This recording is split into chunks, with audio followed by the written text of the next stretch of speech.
الملا عطية الجمري يقول: جاءنا خطيب إلى البحرين، في ديوانه، طبعا ديوانه اسمه الجمرات الودية في المودة الجمرية، يقول: اجانا خطيب للبحرين وصعد المنبر وحكى لنا قصة من قصص كربلاء والشام. يقول: امرأة شامية، امرأة هاشمية يقال لها العقيلية، تزوجت في بلاد الشام وأنجبت ولد.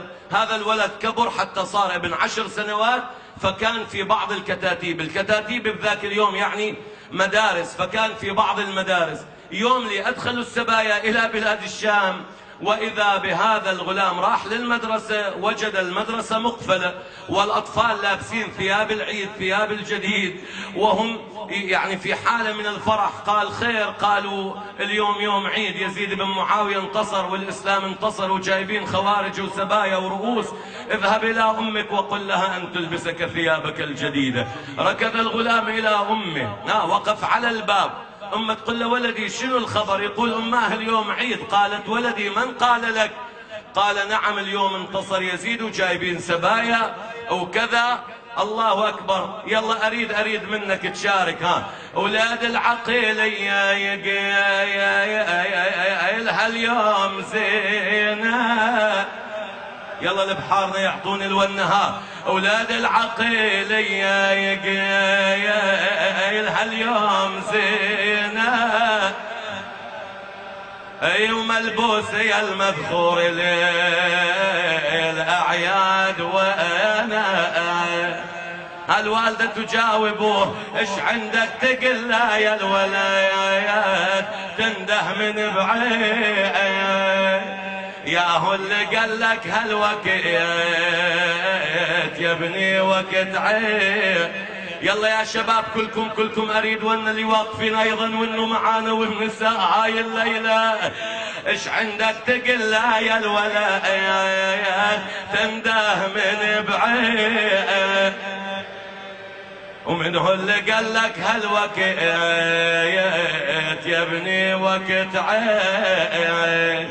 قالها خوارج ثايرة والنصر لزيد، والله للشام جابوا روسهم ويا الضعين. هذه الأم لما سمعت أوصت ولدها، قالت: ولدي قبل أن تلبس ثياب العيد ارجع إلى السوق، انظر إلى القافلة، من هم هؤلاء؟ قالت: يا عقلي درجع وعاين شكلها، اي واخذ الخبر يا نور عيني من طفلها. انا وعندي انهم يا ابني ومسيح، عندي انهم يا ابني ومديح، اينتهم اسالها. واعرف يا عقل اسم الزعيم الذابحين. لما سمع الغلام أسرع إلى جادة السوق ينظر إلى القافلة، يتفحص يريد أن يسأل، والله رد ورجع للجادة أو لاحت لها الروح فوق الرماح تلوح تخجل نور الشموع. والله والحرم مسبية أو عليل بقيد محبوس، اللي يشوفه اللي يسمع يذوب قلبه من ونينا. لكن هذا الغلام كيف يعرف من هؤلاء؟ منو يسأل؟ الله يبارك فيكم شباب بالخلف، أشوف رافعين رايات الحشد الشعبي، الله ينصركم. وانه معانا هاي الليلة، بارك الله بكم. لما نظر إلى القافلة شاف امرأة مجللة مقيدة بالسلاسل والحبال والأيتام حولها يلذن بها، وعاين يسيرة لوذ بها هاك اليتيمة. قال اظن هذه الضعاين كلها زعيمة. اقبل نحوها قالها يا حرمة مصيبتك كلفة وعظيمة، شنهي ديانتكم وطنكم يا مدينة. الله أكبر. سامعين زينب تسأل عن دينها، متى صار بنت علي تسأل عن دينها، تسأل عن مدينتها. الله أكبر يا جماعة. لذا زينب جاوبت. واحد يسألها شنو دينكم، شنو مدينتكم؟ والله قالت إسلام إسلام احنا، وأرض طهبة وطننا، والله وطننا وياه تريد من المدينة اسألني عنه. الله أكبر. تقول له احنا إسلام عمي حبيبي. والله قالت إسلام احنا، وأرض طابة وطننا، وياه تريد من المدينة اسألني عنه. قالها يا حرمة، قالها يا مسبية، المدينة بلاد أهلنا، مو أمة من المدينة من بني هاشم. قالها يا مسبية، المدينة بلاد أهلنا، بلر دنشدج كان خالي تعرفينا. ها خالك بالمدينة؟ منو خالك؟ اسمع. قالها تعرفين أبو السجاد، وتعرفين عباس.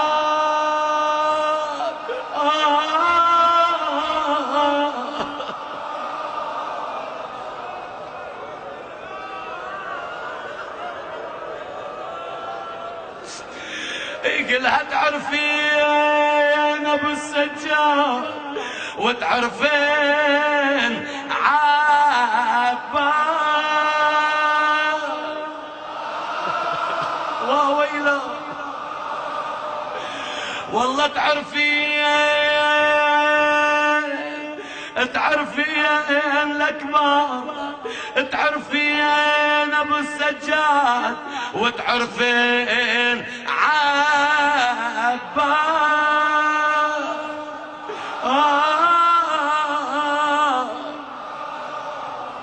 والله تعرفين الأكبر، والنشامل ترفعين الراس.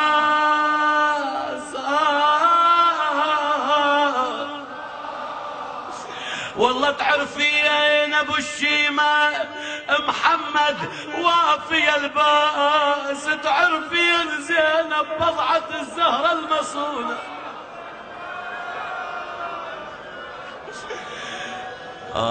لما سمعت زينب شنو يسألها عن الحسين، عن العباس، عن علي الأكبر، عن محمد، يسألها عن زينب. الله أكبر يا زينب. شنو جاوبت زينب؟ كأنما اشتبهت بهذا الغلام، كأنما تريد تسأل عن هذا الغلام. الله أكبر. زينب تخاطبه تقول له أنت يا عزيزي منو؟ الله أكبر.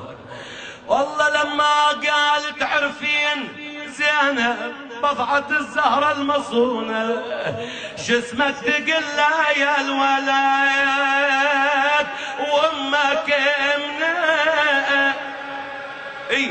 قالها انا امي هاشمية واسمي حسين. ايوه حسينا واماما. طلع اسم الغلام حسين. تقول له شو اسمك؟ تقول له يا الولد وامك منه. قالها انا امي هاشمية واسمي حسين، وانا اخوالي بيت ابو طالب الطيبين. والله بيت الامام الفخر كله حايزين. كأنما زينب عرفت هذا الغلام، تقول له إن كان ابن العطيلية جنابك فوق الرماح العالية يا ابني جوابك. والله شيخ العشيرة حسين مع جملة أحبابه كلهم شد البس هالعلي للقايدين، تقول له قدام الضعينة يا الولد دير بالك، هل ذكرتهم يا الولد كلهم قبالك، والله واللي يقبالي ناصبي إذا راس خاله،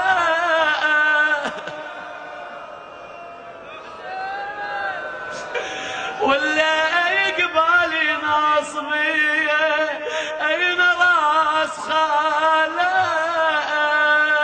ردوا له طمع الراس والدمعة بعينه،